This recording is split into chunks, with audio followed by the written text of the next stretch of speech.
Então, vamos ver o que significa cada uma dessas partes do sistema nervoso autônomo.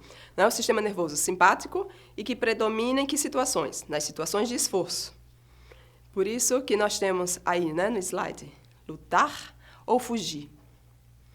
Numa situação em que você tem que tomar essa decisão, ou se você enfrenta algo, ou se você foge, isso altera a sua circulação sanguínea, isso mexe com a sua respiração.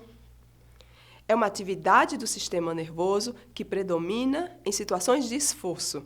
Já o sistema nervoso parasimpático, eu só quero falar parasintático, parasimpático, ele funciona, porque ele é uma atividade do sistema nervoso que vai prevalecer no momento do repouso, no momento, em processos de recuperação. Esses dois sistemas, eles causam um equilíbrio no nosso corpo, que é a homeostase. Então, o seu equilíbrio é dado, pela situação externa. Os estímulos, eles precisam ser dados para que tudo funcione adequadamente do ponto de vista interno. Então, volto de novo a falar da necessidade de estimulação correta. Então, o sistema nervoso autônomo, ele é o principal responsável por mantermos-nos equilibrados diante das mais diversas circunstâncias com as quais nós temos que lidar no dia a dia. Então, é comum alguém dizer, nossa, hoje o dia vai ser difícil, ou então o dia foi difícil, eu tive que matar 3, 4 leões no dia. Então, diante de situações as mais diversas, estressantes ou tranquilas, o nosso corpo, ele passa por diferentes desafios. E nós precisamos nos manter equilibrados ao longo do nosso dia. Nós temos uma imagem aí no próximo slide que vai mostrar bem como é que esse equilíbrio ele ocorre. O que é que nós temos aí na imagem? Tá? Nós temos, numa situação de sistema nervoso simpático, é a situação do esforço, que você tem que decidir, eu luto, eu enfrento ou eu fujo. O que é que ocorre com o nosso corpo diante de uma situação como essa? Nossa pupila dilata. E aí o sistema nervoso parasimpático ele entra em ação para que a pupila ela venha a se contrair. Diante de uma situação de desconforto, que você tem que decidir se você luta ou se você foge, o que é que acontece? Há um relaxamento dos seus brônquios. Por isso que há um aumento de ar nos pulmões. E aí a pessoa nervosa, ela demonstra que está nervosa pela respiração. É o relaxamento dos brônquios. Faz, às vezes, com que a pessoa perca até a fala. E aí entra em ação o sistema parasimpático para comprimir os brônquios, para que você volte a equilibrar a sua respiração. Vamos lá, o menino que vai apresentar o seminário para a turma. Os brônquios são relaxados, o menino não consegue respirar direito. E aí acelera-se e fortalece-se a frequência cardíaca, e o sistema parasimpático vai entrar controlando, equilibrando essa frequência cardíaca. Na situação de desconforto, há uma inibição da atividade dos músculos, o sistema parasimpático entra em ação estimulando essa atividade. Numa situação de desconforto, há uma contração dos vasos sanguíneos, aumentando a pressão arterial. O sistema parasimpático entra em ação, dilatando os vasos. E assim nós vamos mantendo o equilíbrio do nosso corpo. E vivendo. Vejam como o cérebro ele existe para cuidar da nossa sobrevivência. Vejam, essa imagem mostra como o sistema nervoso, as partes do sistema nervoso autônomo, elas entram em ação para nos manter vivos. Imaginemos, se nós tivéssemos problema no sistema nervoso parasimpático, ou houvesse uma força maior no sistema nervoso simpático, nós não iríamos conseguir sobreviver. É preciso... e aí eu vou fazer uma pergunta. Aliás, nós, professores, nós mexemos com o sistema nervoso autônomo dos nossos alunos? Mexemos o tempo inteiro. Então, é preciso muito cuidado, muito planejamento no trabalho que desenvolvemos, porque o sistema nervoso autônomo ele existe, mas nós, como profissionais de educação, profissionais formadores, precisamos ajudar o sistema nervoso autônomo dos nossos alunos. né? Então, é importante que o aluno se sinta desafiado, passe por experiências concretas, mas que ele perceba que ele está num ambiente escolar tranquilo, respeitoso, com um professor que está ali para incentivá-lo, para orientá-lo. Não podemos deixar tudo a cargo do sistema nervoso autônomo, né? Falamos de homeostasia, né, do controle interno do corpo. E a homeostasia, né, o estado homeostático, ele é controlado pelo hipotálamo. Vocês conseguem ver na imagem o hipotálamo? Veja como é uma região muito pequena. Essa região muito pequena, ela é responsável por fazer os ajustes, né, necessários, gerados em decorrência das emoções. Portanto, o hipotálamo, ele é o grande coordenador da homeostasia, né? Cuida aí dos ajustes fisiológicos gerados pelas emoções. Aqui no nosso monitor, é essa cor roxinha, né? Mas como tem uma seta, mesmo que modifique aí um pouco a cor no monitor de vocês, mas tem a seta, dá para vocês identificarem aí, tá? Onde a região do hipotálamo, certo? Como nós salientamos, né? Nessa sessão nós cuidamos de trazer muitas imagens para que elas ajudassem a consolidação, né, dos conhecimentos relativos a esse tema, que não é um tema que a gente discute, né, cotidianamente. Então, o que é que nós temos aí nessas imagens, né? Veja aí, é um exemplo da situação de um desconforto. Você está na frente de um tubarão, né? Olha os dentes do bichinho, né? Um doce. Você está diante de um negócio desse. Você recebeu um estímulo? Recebeu. E aí você tem uma expressão, não é? E essa expressão é resultado de algo que ocorreu no cérebro. E isso vai acionar uma cadeia, né, que vai mexer com seus músculos, com seu sangue, né, com suas glândulas endócrinas.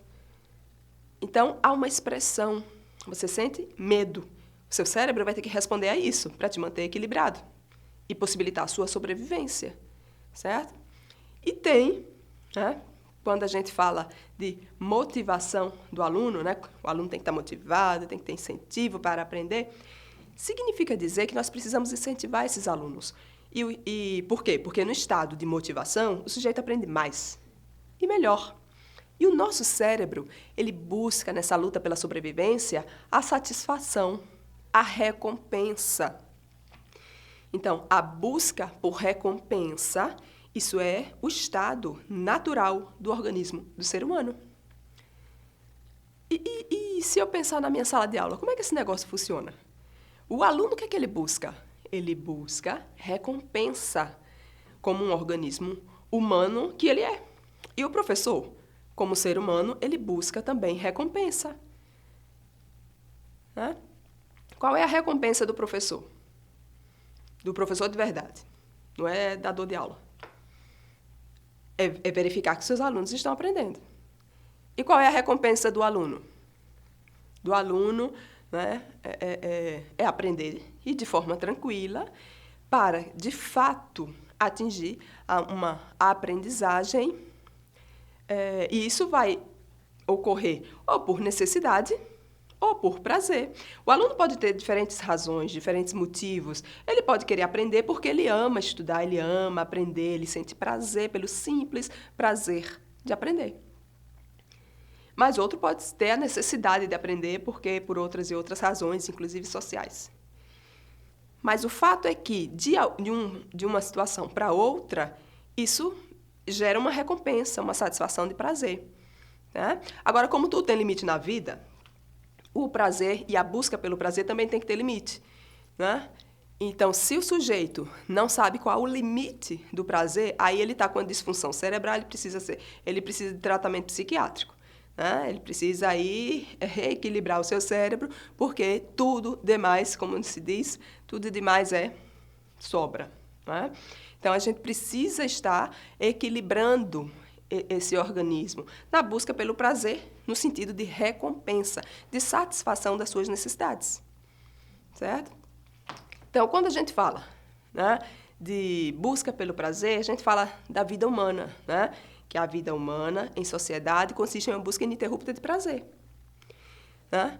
A gente fala que, também, o reforço positivo, ele gera um estado motivacional complexo, que nos faz repetir comportamentos para obter mais e mais prazer. Então, quanto mais o aluno aprende e percebe que está avançando, mais ele vai querer aprender. Então, nós precisamos acionar o sistema de recompensa do cérebro do aluno, porque se esse sistema de recompensa ele não é acionado no cérebro, o aluno tenderá a desistir dos estudos. Então, o sistema de recompensa é gerado pelo sucesso naquilo que nós fazemos. Se nós fracassamos, nós desistimos. Então, se o aluno erra, e o professor não o orienta a acertar, o aluno fracassa. Se não há mudança na metodologia daquela escola, mudança na metodologia dos professores, o que é que vai acontecer? O aluno vai abandonar a escola. Ele não tem prazer em estar ali. Ele não aprende nada com aqueles professores. Os professores só jogam na cara dele que ele erra. Né? Eles não mostram possibilidades de aprender como ele poderia aprender. O aluno que não experimenta o sucesso, o prazer de aprender, de acertar, de construir, ele desiste. Ele precisa acionar o sucesso no seu cérebro, sentir o prazer da aprendizagem e depois aí ele poder buscar, né, mais e mais aprendizagem. Então, o reforço do comportamento, né, tendo em vista a aprendizagem, está revestido aí de um processo de incentivo por parte dos profissionais da educação. Então, o menino erra, né? Errou lá a equação de segundo grau. Ele fez tudo correto até um determinado momento. Depois ele errou. Ele se equivocou e terminou chegando ao resultado errado. E aí o professor olha o resultado final e diz, nossa, errou, risca tudo. Ele não ajuda o aluno a compreender que ele desenvolveu corretamente o raciocínio até determinado ponto e não leva o aluno a compreender onde está o equívoco. Então, o menino só vê fracasso. E aí ele desiste, diz, isso daqui não é para mim. Não é? Todos acertaram, só eu que errei. Né? Isso gera desconforto, isso gera tendência ao abandono. Então, se ele percebe que ele acertou em parte, ele vai entender que ele pode avançar em mais uma parte. E ele vai avançar.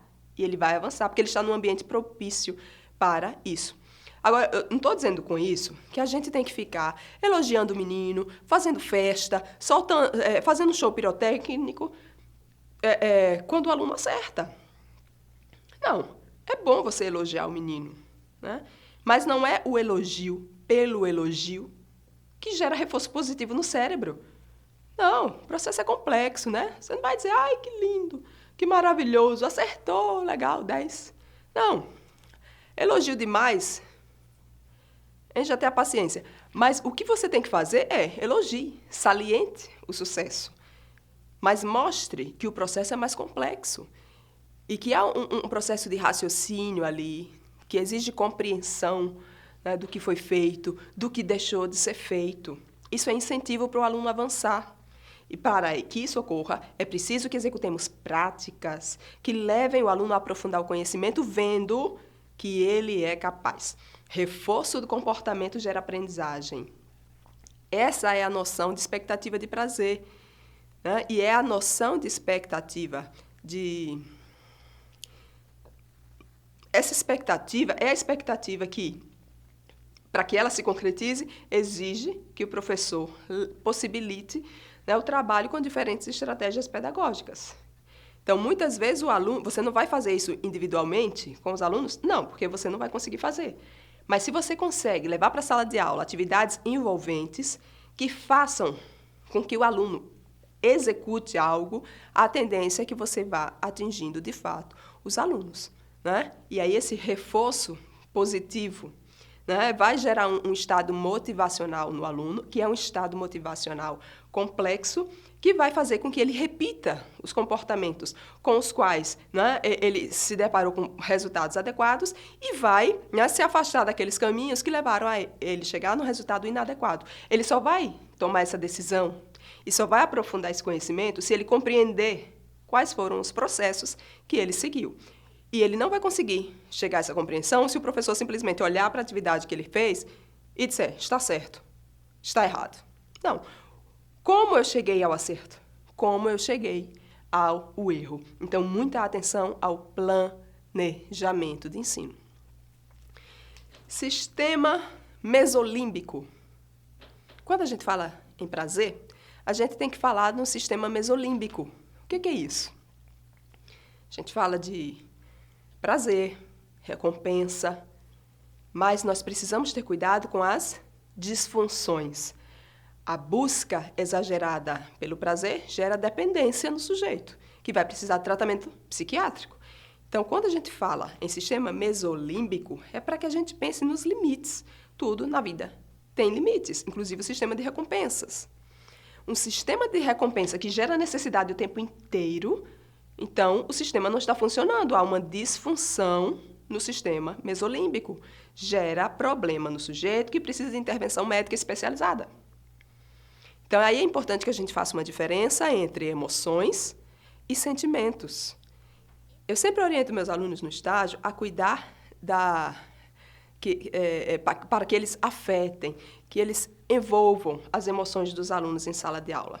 E emoção não é sentimento.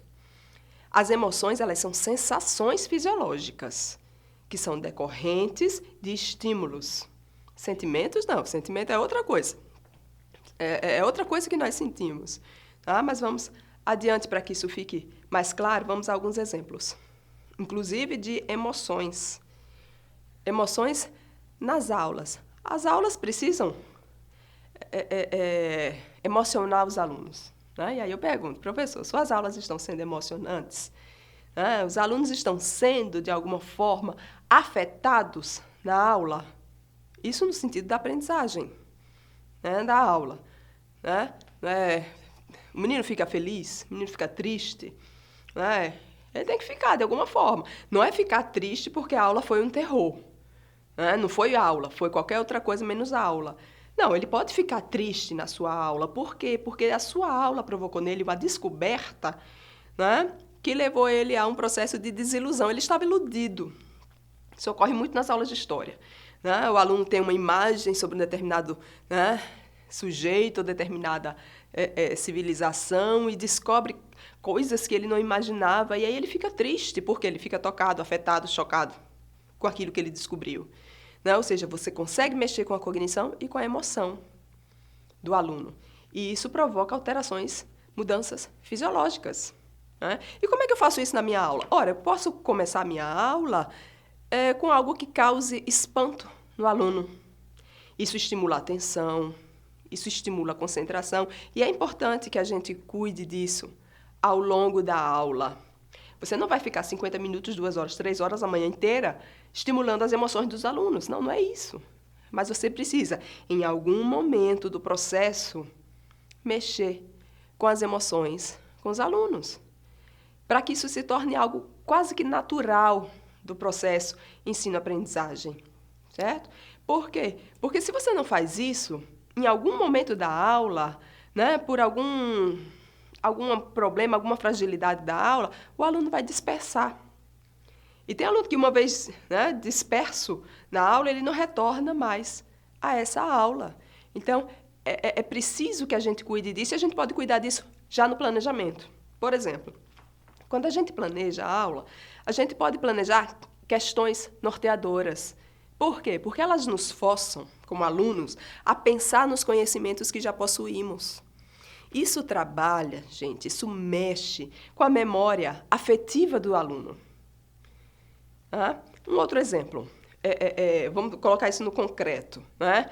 Vamos falar de escravidão no Brasil. Vamos falar de navio negreiro, de travessia no Atlântico.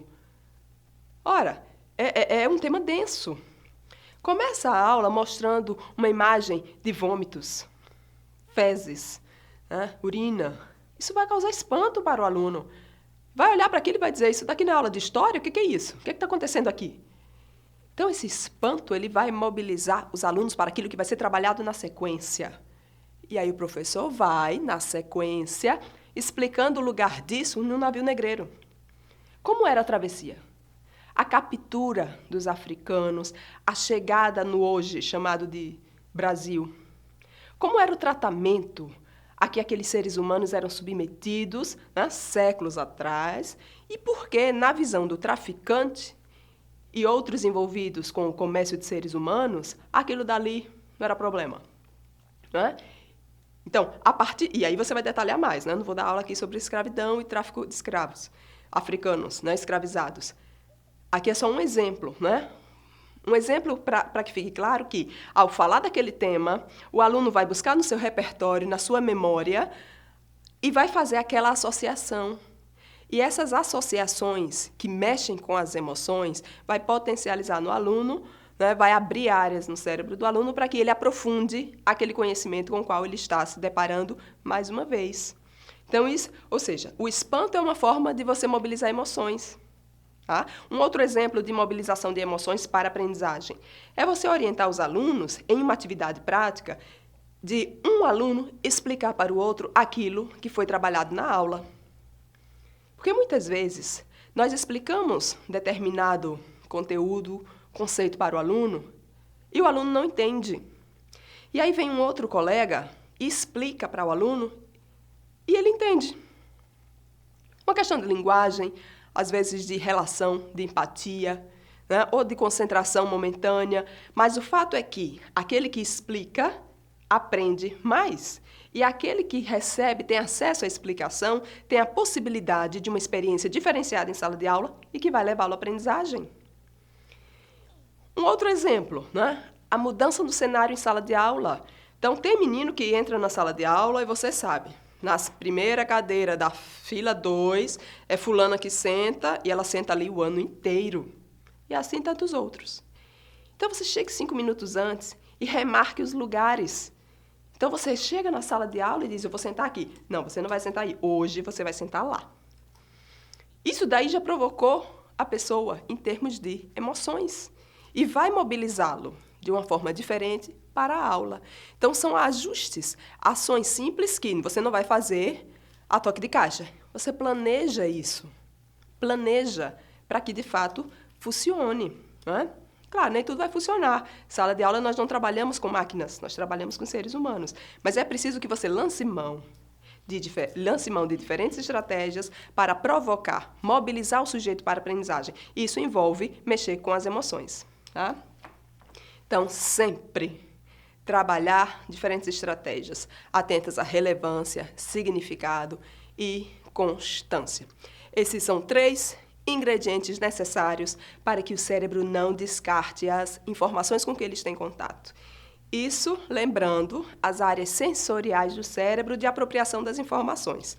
Isso incentiva, isso se bem trabalhado, incentiva a aprendizagem dos alunos, desperta o interesse do aluno.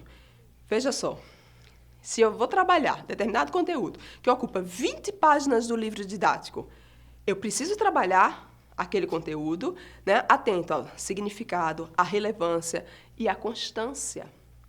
Não é o que eu estou ensinando, mas o como eu estou ensinando. E o como eu estou ensinando exige de mim, professora, que eu cuide, né, do planejamento e da execução de diferentes estratégias em sala de aula. Claro, tem alguns alunos que eles vão ter, de fato, dificuldades de aprendizagem. Nós vamos ver isso aqui numa sessão formativa específica. E muitos têm realmente uma condição diferenciada porque vem lá do período da gestação. Né? Então, as pesquisas mostram isso, por exemplo, a má alimentação da mãe no período da gestação, né? Uso de drogas, uso de álcool, influência genética também, que isso vai gerar, né, em algumas pessoas, uma dificuldade maior dessa aprendizagem, que vai exigir do professor condições diferenciadas de ensino. Né? E aí eu queria salientar, né, a necessidade de que pensemos, cuidemos de 2 outras coisas. A aprendizagem precisa, para ocorrer, precisa de tempo e constância. E se precisa de tempo e constância, nós precisamos cuidar da repetição do trabalho. E não é repetir sempre, do mesmo jeito, a mesma coisa. Não, é possibilitar. por diferentes estratégias que aquele conhecimento seja trabalhado. É levar o aluno para execução, né, de práticas que levem ao desenvolvimento de diferentes habilidades que levem à repetição daquelas informações. Então, tempo e constância na aprendizagem. É importante diversificar as estratégias para que o aluno tenha contato com aquele conteúdo, com aquelas novas informações, por diferentes meios. Não é repetir sempre a mesma coisa, do mesmo jeito. Não. É trabalhar aquele conteúdo, aquele conceito, aquela prática por meio de diferentes dinâmicas. O aluno vai ter acesso àqueles conhecimentos por diferentes canais. Isso não é repetição simples e pura, é uma repetição com qualidade, com constância. Aprender requer constância, tempo, repetição. A repetição ela vai informar o cérebro que aquilo é importante e que, por isso, precisa ser retido. Né? Por isso eu insisto. Agora, para nós cursistas, leitura, assistência aos vídeos, né, realização da nossa avaliação, participação nos nossos encontros presenciais, nós vamos ter contato com os mesmos conteúdos, mas eles serão trabalhados de formas diferentes, por caminhos diferenciados. Vão mobilizar diferentes áreas do cérebro de vocês. Então, leitura de textos, assistência de vídeos, participação nas discussões nos nossos encontros presenciais, isso é repetição, mas repetição com qualidade. Isso contribui para a consolidação da aprendizagem. Então, falando da importância, do significado, da constância, né, da aprendizagem, nós falamos que aprendemos também com os desafios, né, para os alunos. Então, diferentes estratégias de aula significa apresentar para os alunos diferentes desafios. E aí, nesse sentido, nós trazemos agora algumas outras possibilidades de trabalho para que possamos pensar, implementar, ou em algum momento pontual, ou ao longo do ano letivo de forma mais constante. O importante é que, de alguma forma, de alguma maneira, isso chegue aos alunos. Então, uma primeira sugestão é o trabalho com a integração de turmas. Claro que essa é uma proposta de trabalho que em algumas escolas ela vai dar mais certo, em outra, né, vai ser mais difícil realizar, mas que isso, em algum momento, em alguns momentos do ano letivo, ela ocorra, porque provoca um crescimento muito grande para o aluno, porque ele aprende, de fato, na interação com os colegas. Né? Geralmente, quando a escola tem dificuldade de trabalhar com integração de turmas, faz isso só em alguns eventos, como, por exemplo, a Feira de Ciências, né, que, em geral, cada sala de aula fica responsável por uma temática para ser estudada e ser apresentada isso na mostra científica, né, na Feira de Ciências. Então, isso é aberto para todos os alunos de diferentes turmas e aí eles têm contato com colegas de diferentes turmas, apresentando os seus trabalhos. Agora, tem, claro, escolas em que essa prática funciona de forma brilhante, mas tem escolas em que a chamada Feira de Ciências, se ela não for bem cuidada, bem orientada, planejada, é algo que é feito só para constar. Fizemos Feira de Ciências. Mas que, de fato, parece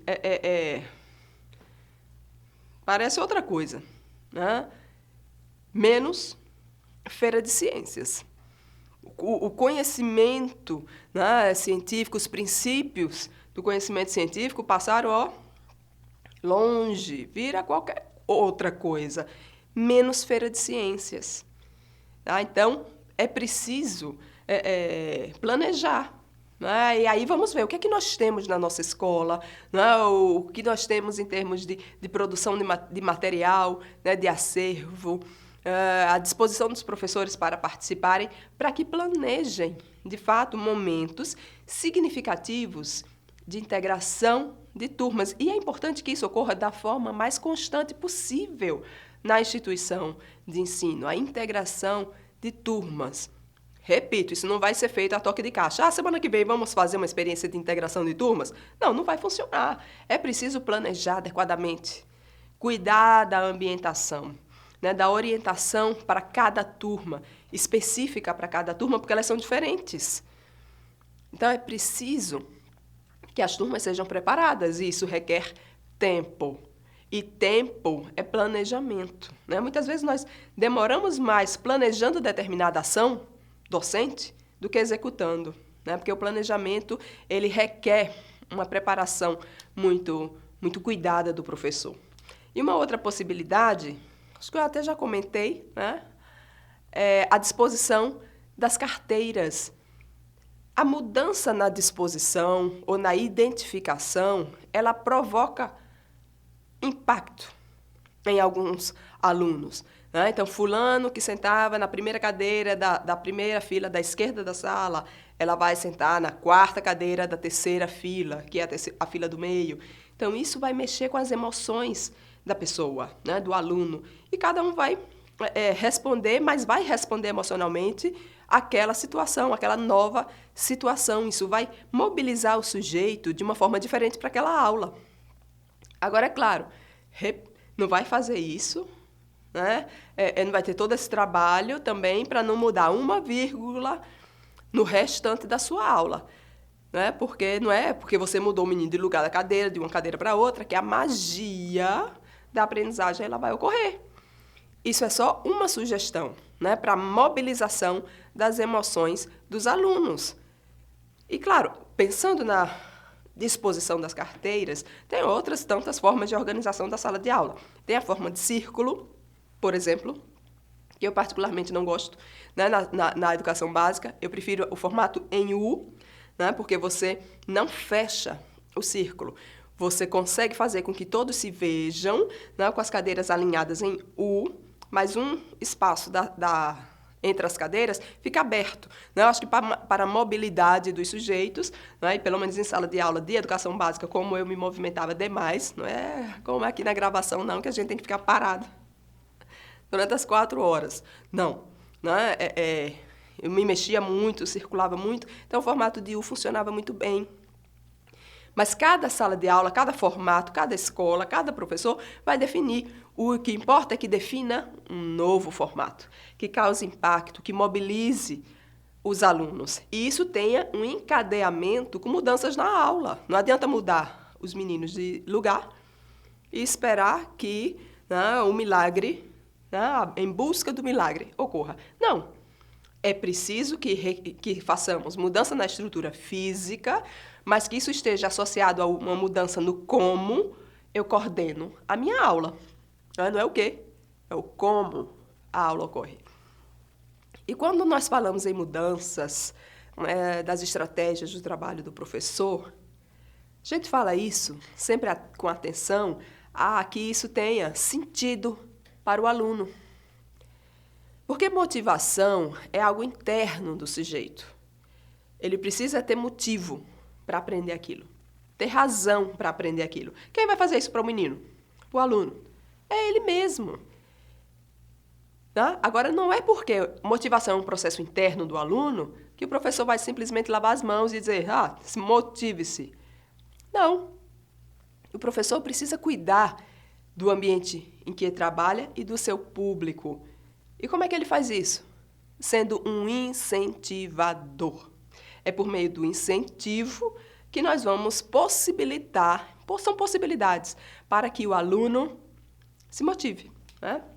E aí nós trazemos aqui, né, um trecho, né, do Ivan Esquerdo, que ele diz o seguinte sobre motivação. Da mesma forma que sem fome não aprendemos a comer e sem sede não aprendemos a beber água, sem motivação, não conseguimos aprender. É bem isso, porque mexe com o interior, com a necessidade do aluno. Se eu não vejo necessidade em aprender aquilo ali, eu não vou aprender. Mas se o professor me mostra aquilo ali por diferentes caminhos, eu posso ter despertada uma razão, ter despertado um motivo para aprender aquilo ali. Né? Então, eu preciso mobilizar o aluno para que ele venha perceber que há motivos para perceber, que há razões para ele estudar, que aquilo ali repercutirá positivamente para a vida dele. Quem é que vai fazer isso? É o professor. Agora, para isso, ele precisa ser um professor incentivador. E para ele ser um professor incentivador dos seus alunos, ele só vai conseguir se ele for um professor motivado. Um professor motivado é um professor incentivador. Ah, mas eu não sou um professor motivado. Bom, então aí não adianta a gente conversar. Porque o problema, muitas vezes, não está na formação profissional em si. O problema talvez tenha um cunho profissional, mas, de certo, ele pode ter também um cunho pessoal. Então, eu preciso, cada um de nós precisamos ter identificação com a nossa profissão. Porque se nós não tivermos identificação com a profissão, nós podemos estar trabalhando num ambiente muito bom, com um salário razoável, mas nós não vamos estar satisfeitos. O nosso sistema de recompensa, ele não está sendo atendido. Então, se você não tem identificação com a profissão, não adianta. Agora, se você tem identificação com a profissão, mesmo diante das adversidades, você permanece na profissão, porque você enxerga nas adversidades possibilidades de transformação, que vão gerar bons resultados no trabalho docente. Então, o professor motivado é um professor incentivador. Agora, se o professor não está motivado no exercício da sua profissão, aí ele precisa realmente fazer uma autoanálise, uma autoavaliação e procurar identificar onde está a raiz do problema. Porque não vai ficar tratando do superficial, vai atingir a raiz do problema, né? Às vezes até levando a uma mudança, né, de profissão. Ou abraça a profissão e dá um novo fôlego, ânimo, direcionamento a essa profissão, ou se afasta, né? Ai, nossa, me afastar da profissão, fracassei, né? Não, você não fracassou profissionalmente. Você simplesmente, de forma madura, chegou à conclusão de que você pode recomeçar num outro exercício profissional. Isso é sinal de maturidade, são suas funções executivas trabalhando adequadamente e levando a uma tomada de decisão. O que não pode é você não ser um profissional da docência motivado, né? Ser, portanto, um profissional da docência desmotivado e jogar nos seus alunos, sobretudo crianças, né? Crianças e adolescentes, as suas frustrações profissionais.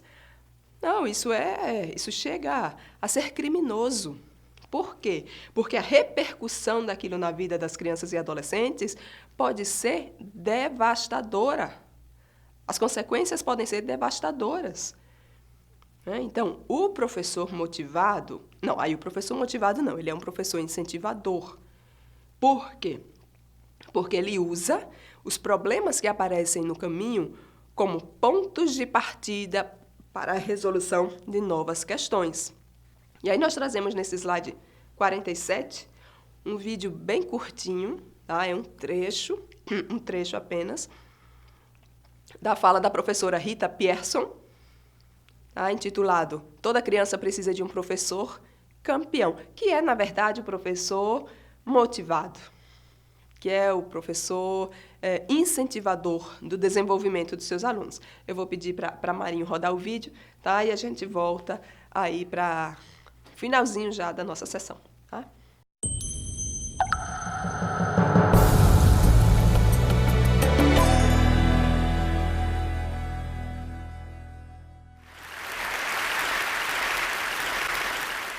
I have spent my entire life either at the schoolhouse, on the way to the schoolhouse, or talking about what happens in the schoolhouse. Both my parents were educators. My maternal grandparents were educators. And for the past 40 years, I've done the same thing. And so needless to say, over those years, I've had a chance to look at education reform from a lot of perspectives. Some of those reforms have been good, some of them have been not so good. And we know why kids drop out. We know why kids don't learn. It's either poverty, low attendance, negative peer influences. We know why. But one of the things that we never discuss, or we rarely discuss, is the value and importance of human connection. Relationships. James Comer says that no significant learning can occur without a significant relationship. George Washington Carver says all learning is understanding relationships. Everyone in this room has been affected by a teacher or an adult. For years, I have watched people teach. I have looked at the best and I've looked at some of the worst. A colleague said to me one time, they don't pay me to like the kids. They pay me to teach a lesson. The kids should learn it. I should teach it. They should learn it. Case closed. Well, I said to her, you know, kids don't learn from people they don't like.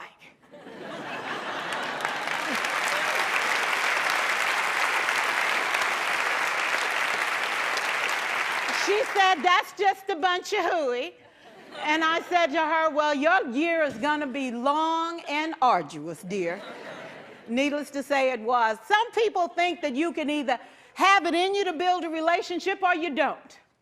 I think Stephen Covey had the right idea. He said you ought to just throw in a few simple things, like seeking first to understand as opposed to being understood.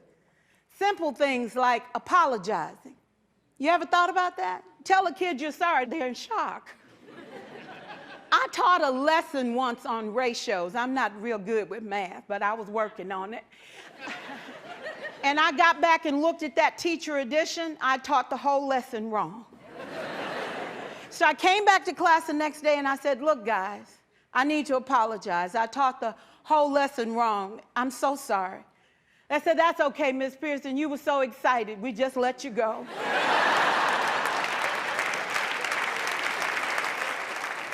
I have had classes that were so low, so academically deficient that I cried. I wondered, how am I going to take this group in 9 months from where they are to where they need to be? And it was difficult. It was awfully hard. How do I raise the self-esteem of a child and his academic achievement at the same time? One year I came up with a bright idea. I told all my students, you were chosen to be in my class. Because I am the best teacher and you are the best students, they put us all together so we could show everybody else how to do it. One of the students said, really? I said, really? We have to show the other classes how to do it. So when we walk down the hall, people will notice us. So you can't make noise, you just have to strut. And I gave him a saying to say, I am somebody. I was somebody when I came. I'll be a better somebody when I leave. I am powerful and I am strong. I deserve the education that I get here. I have things to do, people to impress, and places to go. And they said, yeah.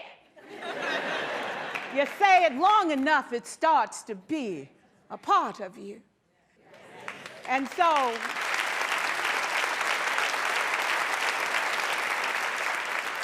I gave a quiz, 20 questions.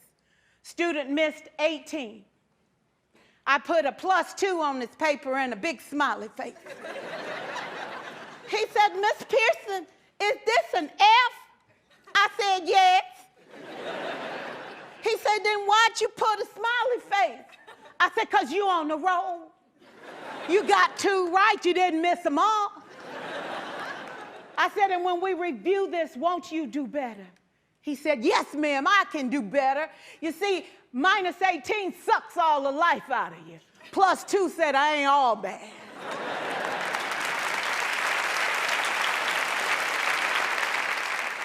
For years, I watched my mother take the time at recess to review, go on home visits in the afternoon, buy combs and brushes and peanut butter and crackers to put in her desk drawer for kids that needed to eat, and a washcloth and some soap for the kids who didn't smell so good. See, it's hard to teach kids who stink.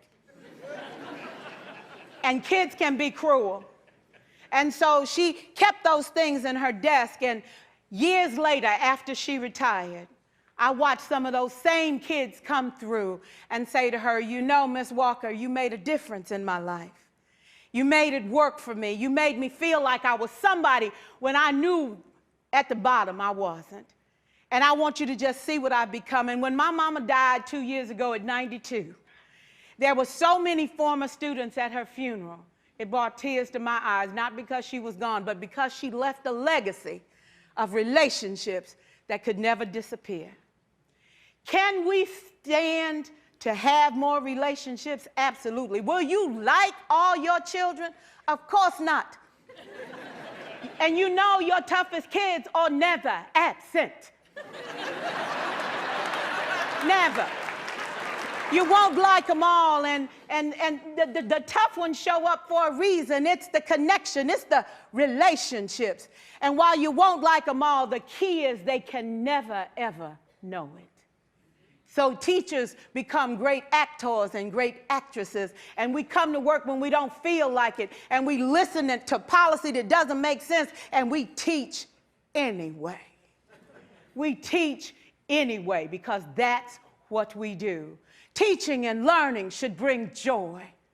How powerful would our world be if we had kids who were not afraid to take risks, who were not afraid to think, and who had a champion? Every child deserves a champion, an adult who will never give up on them, who understands the power of connection and insists that they become the best that they can possibly be. Is this job tough? You betcha. Oh, God, you betcha. But it is not impossible. We can do this. We're educators. We're born to make a difference. Thank you so much.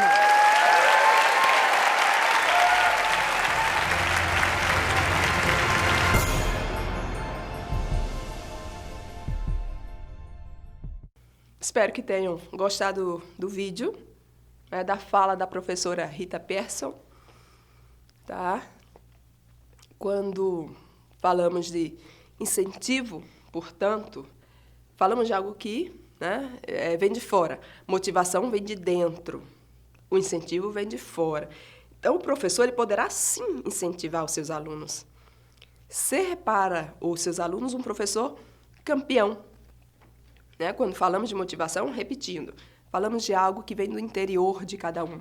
É bastante particular, já que se baseia nos motivos que cada um tem para realizar ou não determinadas ações. Então, o professor não motiva o aluno, o aluno precisa motivar-se. Mas, às vezes, ele não tem elementos que o levem a identificar a existência de motivos sequer para estar na escola. Aí entra o papel do professor como incentivador. Ao ser incentivado, o aluno ele começa a realizar suas atividades.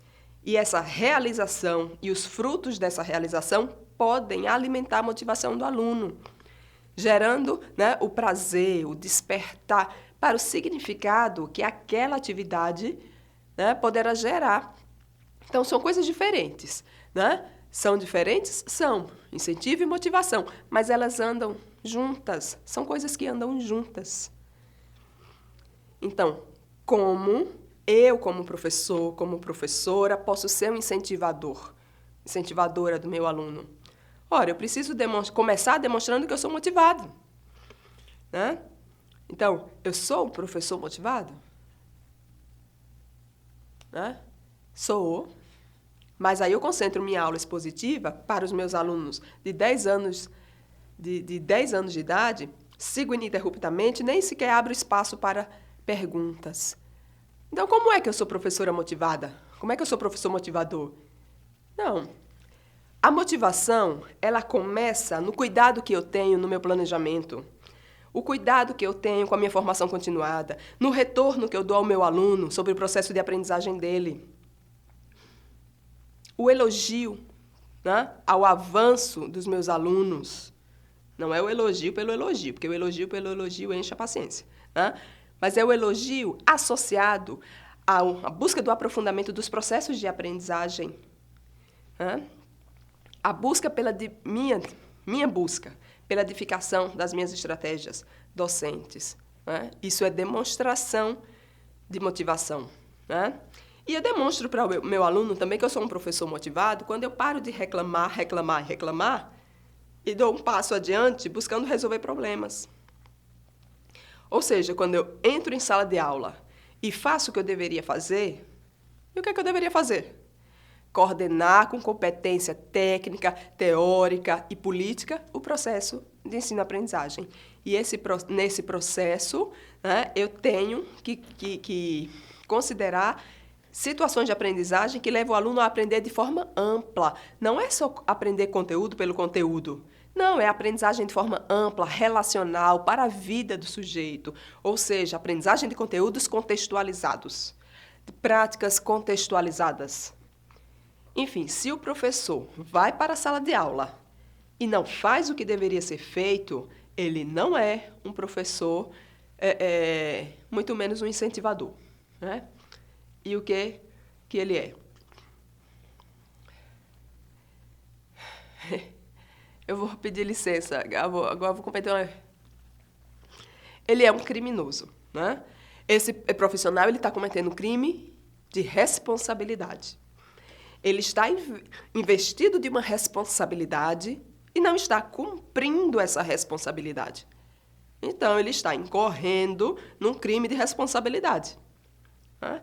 E vamos ver lá, né? Responsabilidade administrativa, fiscal, pedagógica. E se quisermos aprofundar, né, acrescentamos desvio de conduta, e se for professor da rede pública, está em cima também de ações voltadas para o desvio de dinheiro público, porque ele está recebendo dinheiro para uma coisa e não está fazendo aquela coisa, está fazendo outra. Se o resultado da aprendizagem dos alunos não está sendo esperado, vamos reiniciar o processo. Isso envolve, repito, constância, né? Repetição, planejamento, empatia, qualificação continuada, adequado processo de avaliação dos alunos, com os devidos retornos aos alunos, né? Verificando em que e como os alunos podem melhorar, o que precisa ser refeito, e autoavaliação docente. Claro, não estou dizendo com isso que o professor deve fazer tudo sozinho e ele é o responsável pelo sucesso ou fracasso do aluno. Não, nós trabalhamos numa estrutura escolar. Tem algo, como eu disse aqui, tem algo que é específico, né, do trabalho do psicopedagogo. Nós precisamos de um apoio do psicopedagogo na escola. Nós trabalhamos com o gestor, nós trabalhamos com a coordenação pedagógica, nós trabalhamos com a família. Mas no que diz respeito à coordenação do processo ensino-aprendizagem, eu tenho competência para isso. Eu fiz uma licenciatura, não fiz? Então, eu tenho competência para isso. Então, eu vou fazer. E é justamente a minha competência para ser docente que vai me orientar a buscar os outros profissionais da instituição de ensino ou da rede de ensino, né, junto à Secretaria da Educação via gestão escolar, para que a escola e os alunos e eu e os meus colegas professores tenhamos os suportes necessários para fazer com que o nosso trabalho tenha êxito, né? Então, é preciso que eu pense sobre o meu exercício profissional e verifique o que é que precisa ser melhorado e o que é que precisa ser retirado realmente desse processo.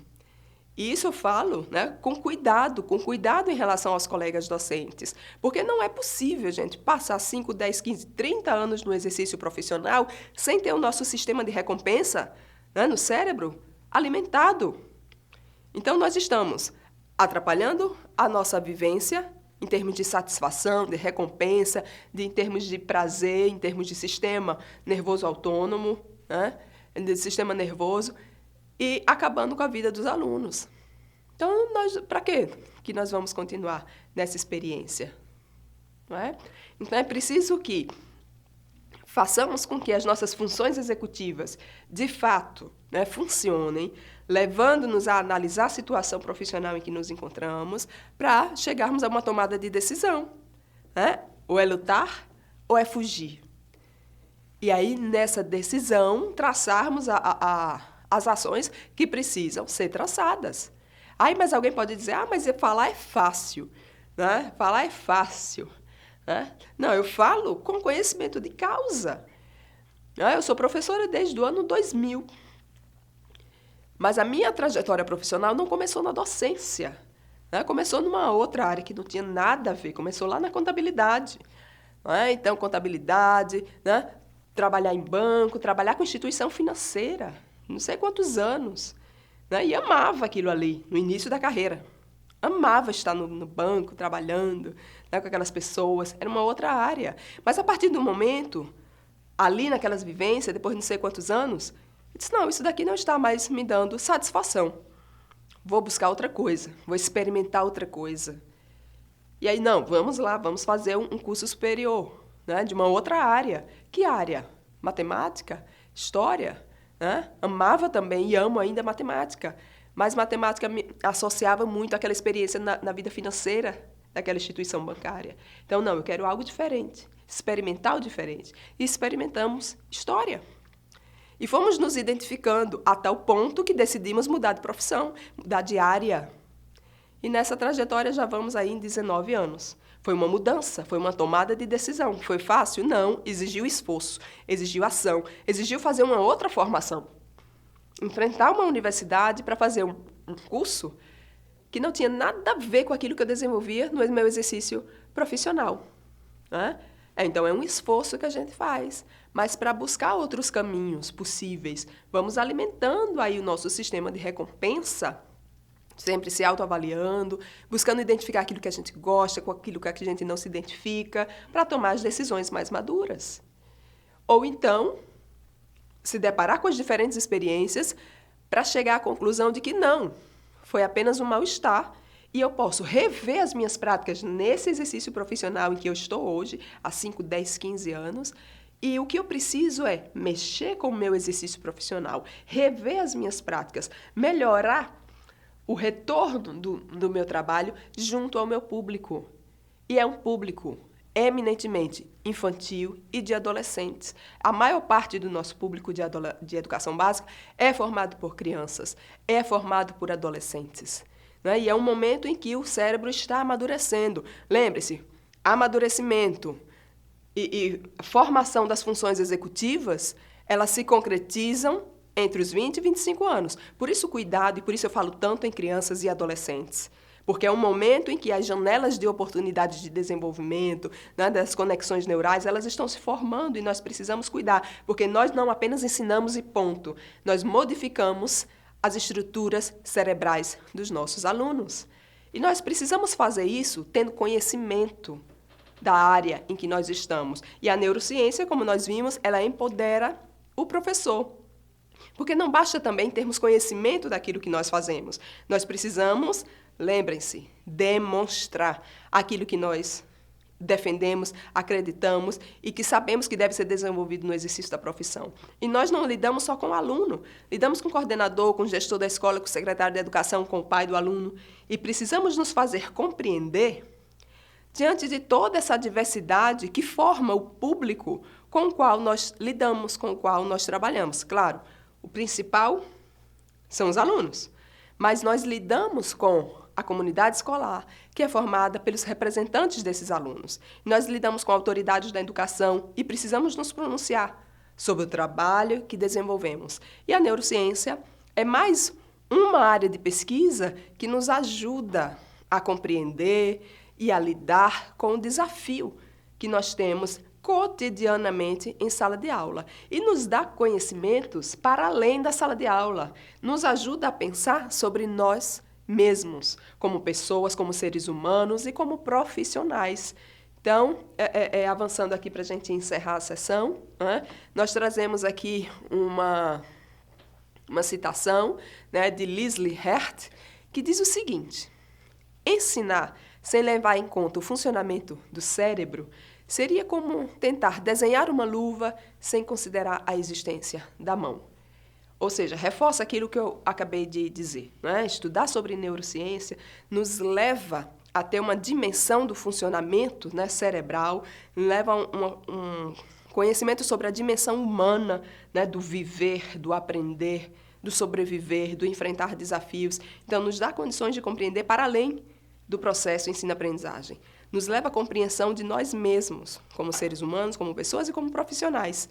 Então, eu espero que a sessão formativa tenha sido proveitosa para todos vocês, né? Conseguimos aí sustentar a voz durante as 4 horas de sessão formativa, né? Porque a gente termina fazendo mesmo, porque a gente acredita e isso nos ajuda a manter aqui, apesar da respiração e da voz. Espero que tenha ficado compreensível. Qualquer dúvida, entre em contato conosco, nós estamos à disposição via plataforma informativa, via e-mail. Vocês têm os canais de comunicação, podem entrar em contato conosco. Tá? Queria agradecer a Emerson, agradecer a Tiago, que continua aqui conosco, né, nos dando sempre esse apoio, né, no nosso curso de capacitação. Então, terminamos aqui e até a próxima.